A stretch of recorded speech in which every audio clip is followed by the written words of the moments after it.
एक संशोधन है, दूसरा ने तीसरा, तीसरा ने चौथा, चौथा ने पांचवा, छठा, उसी में इतना उलझा दे रहे हैं कि आपको समझ में नहीं पाएगा कि एनपीएस यूपीएस क्या है। ओपीएस में क्या, सीधा सीधा एक भूत और तेजी से फैल रहा है, जिसको मैं बार बार सचेत कर रहा हूं, निजीकरण।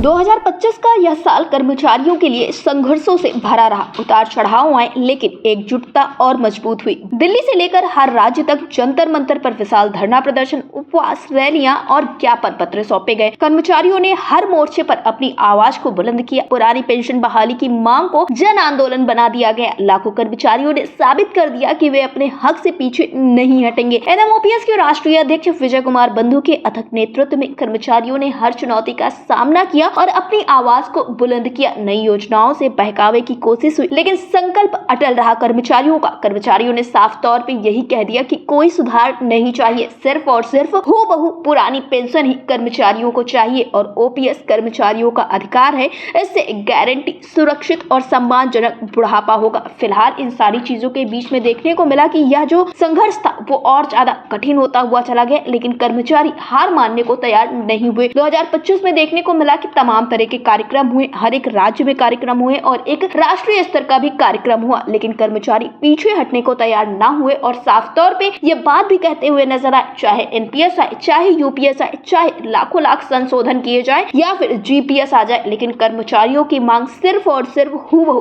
पुरानी पेंशन ही रहेगी। फिलहाल आज साल के आखिरी दिन विजय कुमार बंधु ने सभी कर्मचारियों को क्या कुछ संदेश दिया है, आप भी सुनिए। एक तो 2025 का आज अंतिम दिन है, साल का अंतिम दिन है, महीने का अंतिम दिन है। जो भी हम सब लोगों ने 2025 में कर पाए करें, जितनी क्षमता थी उससे ज़्यादा किया गया, जितनी आवाज़ थी उससे ज़्यादा आवाज़ लगाई गई, जितने संघर्ष के प्लेटफॉर्म होते हैं सब करे गए, सब किए जा रहे हैं और सरकार पर कहीं न कहीं प्रेशर है, खास करके हमारे मुद्दे पर, पुरानी पेंशन के मुद्दे पर। आप थोड़ा सा एक दृष्टिकोण डालिए, शिक्षकों, कर्मचारियों, नौजवानों के किसी समस्या पर सरकार कहीं भी हलचल में नहीं है, लेकिन एक विषय है जिस पर प्रेशर महसूस करती है और रोज संशोधन पे संशोधन करती है। ये प्रेशर का नतीजा है, लेकिन गुमराह नहीं होइएगा। हमारा आपका मकसद संशोधन नहीं है, मैं बार बार इस बात कर रहा हूं और सचेत भी करता रहता हूं। हमारे बहुत सारे साथी गुमराह भी हो जाते हैं। यूपीएस की तरफदारी करने वाले, यूपीएस में, एनपीएस में संशोधन करने वाले लोगों से सावधान रहना है। ये बात मेरी छोटी जरूर है, लेकिन संकेत बड़े हैं, क्योंकि पूरे आंदोलन को अगर सबसे ज्यादा कोई नुकसान कर रहा है तो उसमें सुधारवादी लोग और उसके तरफदारी करने वाले लोग इस आंदोलन का ज्यादा नुकसान कर रहे हैं। मैं कहता हूं जिसको पसंद है वो ले लेना, वो दूसरे क्यों कह रहा है कि ये संशोधन हो जाए तो अच्छा हो, ये संशोधन अच्छा है। और संशोधन की गुत्थम गुत्थी में है कि जो संशोधन कर रहे हैं और जिसके लिए किए जा रहे हैं, एक संशोधन है, दूसरा ने तीसरा, तीसरा ने चौथा, चौथा ने पांचवा, छठा, उसी में इतना उलझा दे रहे हैं कि आपको समझ में नहीं पाएगा कि एनपीएस यूपीएस क्या है। ओपीएस में क्या, सीधा सीधा सीधी बात, सरल बात है, एक एक आदमी उसको समझ जाता है कि ओपीएस में ये है।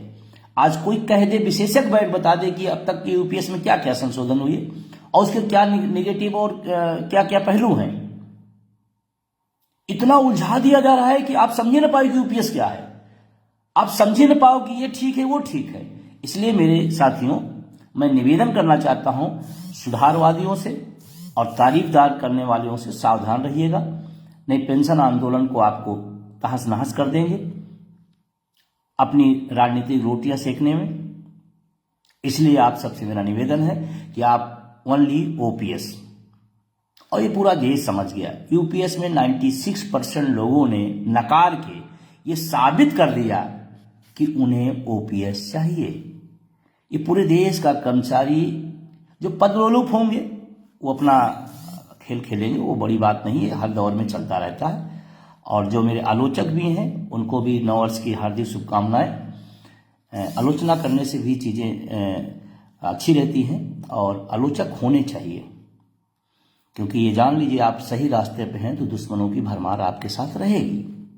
हम अपने तमाम साथियों को धन्यवाद देता हूं, इस बात के लिए बधाई देता हूं जो इस अटेवा इनम ओपीएस उसके सहयोगियों के साथ खड़े हैं। वो आज के जमाने के बहादुर हैं, असली राष्ट्रभक्त हैं।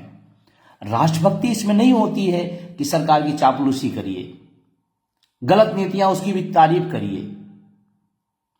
टीटी आया, गलत है तो गलत है। एनपीएस आया, गलत है तो गलत है।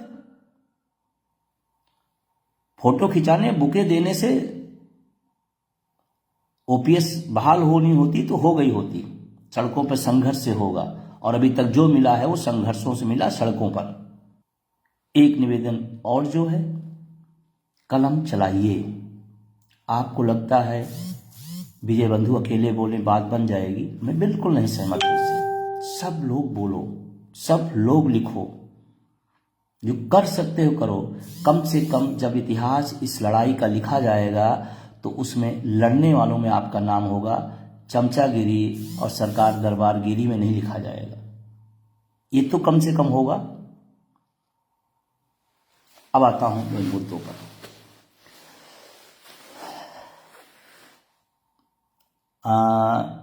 जब मैं सरकार की बात करता हूं, और सरकार कोई भी होगी, गलत करेगी उसकी आलोचना होगी, और सरकार को सुनना चाहिए। और सवाल सरकार से ही होता है, जो सत्ता में बैठेगा उसी से होगा। कल डिबेट थी, उसमें विपक्ष के भी एक प्रवक्ता ने गैर जरूरी जानकारी, गलत तथ्य दिया। मैंने उसका भी प्रतिवाद किया कि आप विपक्ष में शायद इसीलिए हैं क्योंकि आप तथ्यों को समझ नहीं रहे, तथ्यों को लेकर के सड़कों पर संघर्ष नहीं कर रहे हैं। तो हम ओपीएस के लिए हैं, हम किसी पार्टी के लिए नहीं हैं। सत्ता पक्ष के ने कहा बोझ है, मैंने उसका प्रतिवाद किया। विपक्ष के लोगों ने ढंग से प्रस्तुतिकरण नहीं किया ओपीएस के मुद्दे पर, मैंने उनका भी प्रतिवाद किया। तो आपसे भी मेरा निवेदन है कि जो कर सकते हैं करिए। मैं बार बार इस बात को कह रहा हूं, और मैं बता रहा हूं, जिस दिन हर व्यक्ति अपना 10 से 20% दे देगा, ऐसा न मानिए कि नहीं कुछ होता है। अरावली उसका उदाहरण है,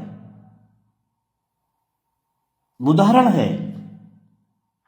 पूरा देश खड़ा हो गया, चिल्लाने लगा, बात रखने लगा, वापस हुआ।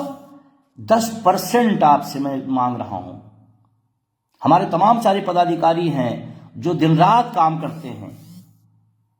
हम दिन रात की बात नहीं कर रहे हैं। मैं सामान्य तौर से साथियों से कहना चाहता हूं, अपना 10 से 20% इस आंदोलन को, अपना समय, अपना विवेक, अपनी बुद्धिमत्ता अगर लगा दें तो भूचाल आ जाएगा।